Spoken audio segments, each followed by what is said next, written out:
అదరగొట్టే కారం రంగు రుచి ఆచి కారం పొడి.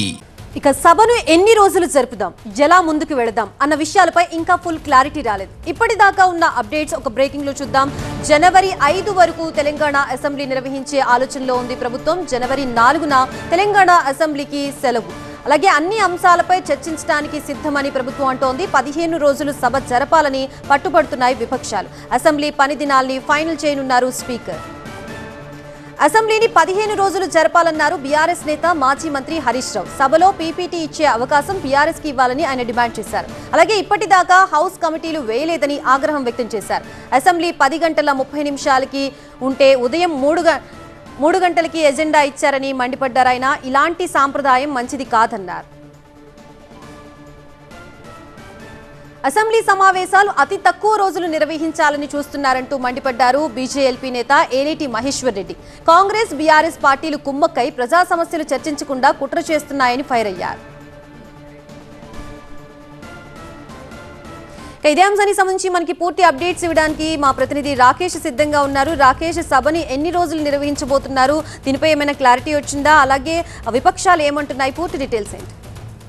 ఈరోజు అయితే ప్రకటించిన దాని ప్రకారం 7 రోజుల పాటు సభ నిర్వహిస్తాం. ఆ తర్వాత మళ్ళీ బీఎస్సీ పెట్టి బీఎస్సీలో నిర్ణయం మేరకు మళ్ళీ సభ కొనసాగించాలా లేకపోతే అక్కడితో ఆపాలా అనేది డిసైడ్ చేద్దామంటున్నారు. కానీ ఈ వారం రోజుల్లో టెక్నికల్గా కనిపిస్తుంది కేవలం 3 రోజులు మాత్రమే సభ జరగబోతుంది. ఈ రోజు అయిపోయింది. ఆ తర్వాత 2, 3 ఈ 2 రోజులు మాత్రమే జరగనుంది. రేపు ఏకాదశి కావడంతో, వైకుంఠ ఏకాదశి కావడంతో రేపు సెలవు ప్రకటించారు. ఆ తర్వాత 31st, 1st 2 రోజులు కూడా న్యూ ఇయర్ సెలబ్రేషన్ సందర్భంగా సెలవులు ప్రకటించారు. ఇక 2వ తేదీన, 3వ తేదీన ఉండబోతుంది. 4వ తేదీన మళ్ళీ ఆదివారం 5న బీఎస్సీ ఉంటే కనుక 5కు మళ్ళీ అసెంబ్లీ పెడితే బీఎస్సీ ఉంటే అప్పటి నుంచి మళ్ళీ సభ కంటిన్యూ అవుతుంది. తర్వాత ఎన్ని రోజులు పెట్టాలి, ఏ డిస్కషన్ తీసుకోవాలి ఏంటి అనేది షెడ్యూల్ ఖరారయ్యేటువంటి ఛాన్స్ ఉంటుంది. ఇక బీజేపీ బీఆర్ఎస్ 2 కూడా డిమాండ్ చేస్తున్నాయి. 20 రోజులు సభ కావాలని బీజేపీ అడిగితే 15 రోజులు మినిమం వర్కింగ్ డేస్ ఉండేలాగా సభ చూడాలని చెప్పేసి బీఆర్ఎస్ కూడా డిమాండ్ చేసింది. బీఆర్ఎస్ 15 సమస్యలకు సంబంధించి ఒక ఎజెండాను కూడా అక్కడ బీఎస్సీ కమిటీ ముందు పెట్టింది. ఆ 15 సమస్యల్లో హిల్ట్తో పాటు 22 మున్సిపాలిటీలను కలుపుతూ తీసుకున్నటువంటి గ్రేటర్ హైదరాబాద్ నిర్ణయం, ఇక రైతుల సమస్యలు, నిరుద్యోగులకు సంబంధించినటువంటి జాబ్ క్యాలెండర్, గురుకుల పాఠశాలలో విద్యార్థుల ఆత్మహత్యలు, అదేవిధంగా యూరియా కొరత, వీటన్నిటితో పాటు ఇరిగేషన్కు సంబంధించినటువంటి సమస్యలు ఉన్నాయి.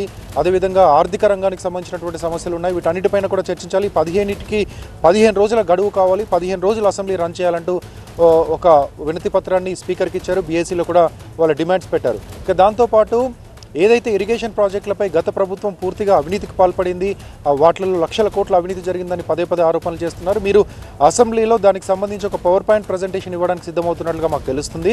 ఒకవేళ ఇరిగేషన్ శాఖ మంత్రి ఉత్తమ్ కుమార్ రెడ్డి కనుక పీపీటీలో అదంతా కూడా వివరిస్తే అదే పవర్ పాయింట్ ప్రజెంటేషన్ ప్రతిపక్షంగా మాకు కూడా ఇవ్వాలి. మేము కూడా అప్పుడు ఏం చేశామో, ఎంత తీసుకున్నాం ఏంటనే విషయాలు చెప్పేటువంటి ఛాన్స్ ఉంటుంది అంటున్నారు. దాంతోపాటు ఎజెండా ఇంతకు ముందు ఉన్నటువంటి సాంప్రదాయం ప్రకారం 24 గంటల ముందే ఎజెండా ఉంటుంది. ముందు రోజు ఎజెండా మార్నింగ్ వస్తుంది. ఆ తర్వాత నెక్స్ట్ డే అసెంబ్లీలో ఏం టేబుల్ చేస్తారు, ఏం ఉండబోతుంది అనే స్కెడ్యూల్ ఉంటుంది ఎజెండాలో.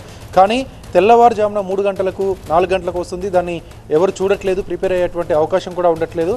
ఇది ఖచ్చితంగా సాంప్రదాయాన్ని మెయింటైన్ చేయాలని కూడా బీజేపీ బీఆర్ఎస్ ఇద్దరు కూడా కోరారు. Right, thank you Rakesh.